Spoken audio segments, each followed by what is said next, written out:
76-year-old Samuel Reed entered the Grand Wellington Hotel carrying a small leather suitcase and a framed photograph of his late wife. That evening would have been their 52nd wedding anniversary. For decades, Samuel and Rose had dreamed of spending one night in the hotel's presidential suite. After Rose passed away, Samuel promised himself he would complete the dream for both of them. He approached the front desk and handed the receptionist his confirmation. Présidentielle suite. 3 nights. The young receptionist smiled. "Welcome, Mr. Reed." Before she could prepare his key, hotel manager Richard Blake stepped from his office. His eyes moved from Samuel's worn brown coat to the expensive reservation on the screen. "There must be a mistake." Samuel remained calm. "I paid 6 months ago." Richard examined the confirmation. "How did you obtain this reservation?" Samuel frowned. "With my credit card." Richard lowered his voice. "Sir, that suite costs $12,000 a night." "I know." Several guests turned toward them. Richard leaned closer. "We've had problems with fraudulent reservations." Samuel placed his identification and credit card on the counter. "Then verify them." Instead, Richard pressed the security button. 2 guards approached. Samuel looked around the lobby. "You haven't checked anything." Richard folded his arms. "People who belong here don't usually need to explain themselves." A young hotel employee quietly raised her phone and began recording. Then police lights appeared outside. Samuel held his wife's photograph against his chest. Before the officers entered, a black limousine stopped beneath the hotel's golden entrance. The receptionist looked through the glass doors. Her face suddenly changed. "Mr. Blake." She pointed outside. "The owner is here." The limousine door opened.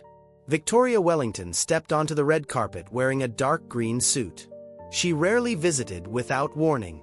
Employees immediately straightened their uniforms. Richard hurried toward her. "Ms. Wellington, what a wonderful surprise." Victoria walked past him. Her attention had already moved toward Samuel, who stood beside 2 security guards while police officers entered the lobby. She stopped. "Mr. Reed." Samuel nodded. "Good evening, Victoria." Richard stared at them. "You know this man?" Victoria looked confused. "Of course I know him." She turned toward the employees. "Samuel Reed saved this hotel." The lobby became silent. 30 years earlier, the Grand Wellington had nearly closed after a fire destroyed its historic ballroom. Samuel, then the city's first black fire chief, had entered the burning building and rescued 6 employees. Later, he organized a community campaign that helped the hotel reopen. Victoria pointed toward a large portrait above the staircase. Samuel stood in the center of the photograph. Richard had walked beneath it every morning for 7 years. Victoria looked at the officers. "Why were the police called?" Richard cleared his throat. "We suspected reservation fraud." "Was his payment rejected?" "No." "Was his identification invalid?" "No." "Did anyone verify the reservation?" Richard said nothing. The young employee stepped forward. "I recorded everything." She held up her phone. Victoria watched the video. Then she looked at Richard. "You decided he didn't belong before you checked a single fact." Samuel quietly placed Rose's photograph on the counter.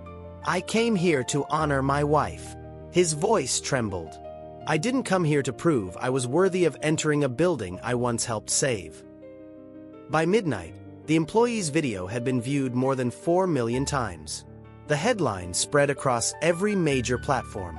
Hotel calls police on black hero who once saved its employees. Former guests began sharing their own experiences. A black doctor said staff repeatedly questioned whether she belonged on the executive floor. A retired military officer described being followed through the lobby by security. Richard released a statement. "My actions were based entirely on hotel safety procedures." But employees disagreed. Several provided internal emails showing that Richard had ordered staff to closely monitor guests who didn't match the hotel's image. Local reporters gathered outside. Then investigators discovered a hidden complaint folder. 23 discrimination reports had been marked resolved, even though no guest had ever been contacted. Victoria called an emergency meeting. Richard entered expecting a private discussion. Instead, Samuel sat beside representatives from the hotel board. Richard looked at him. "Why is he here?" Samuel answered calmly. "Because those complaints belong to people like me." Victoria opened a second folder. "There's something else you don't know." She revealed that Samuel had donated the reward money from the fire rescue to create an employee emergency fund. Over 3 decades, the fund had helped hundreds of hotel workers. One of them had been Richard's own mother. Richard stared at the documents. Years earlier, the man he had treated like a criminal had quietly paid the medical bills that kept his family from losing their home. For the first time, Richard had no explanation. The hotel board completed its investigation 2 weeks later. Richard was removed as general manager. The company reopened every discrimination complaint and created an independent office for guest protection. But Samuel asked for one additional change. "Don't remove people and pretend the problem disappears," he said. "Teach employees why dignity must come before assumptions." The Grand Wellington introduced mandatory anti-bias training and invited community leaders to review its policies. Richard requested a private meeting with Samuel. "I spent years believing luxury had a certain appearance," he admitted. Samuel looked at him. "And how many people paid the price for that belief?" Richard lowered his eyes. "Too many." Samuel accepted the apology but refused to excuse the harm. "Regret is only the beginning. Change is what gives regret meaning." 1 month later, Samuel returned to the hotel. This time, employees welcomed him with applause. Victoria personally opened the presidential suite. Inside, the staff had placed white roses beside a photograph of Samuel and Rose on their wedding day. Samuel stood silently at the window overlooking the city. Then he whispered, "We finally made it, Rose." The employee who recorded the confrontation posted one final video. It showed Samuel smiling beside the roses. Her caption read, "They called the police because they thought he didn't belong. They never knew the hotel was still standing because he refused to leave others behind." The video reached 20 million views. But Samuel cared about only one message. From that day forward, every employee learned the hotel's new rule. Respect is not a luxury reserved for certain guests. It is the first service every person deserves.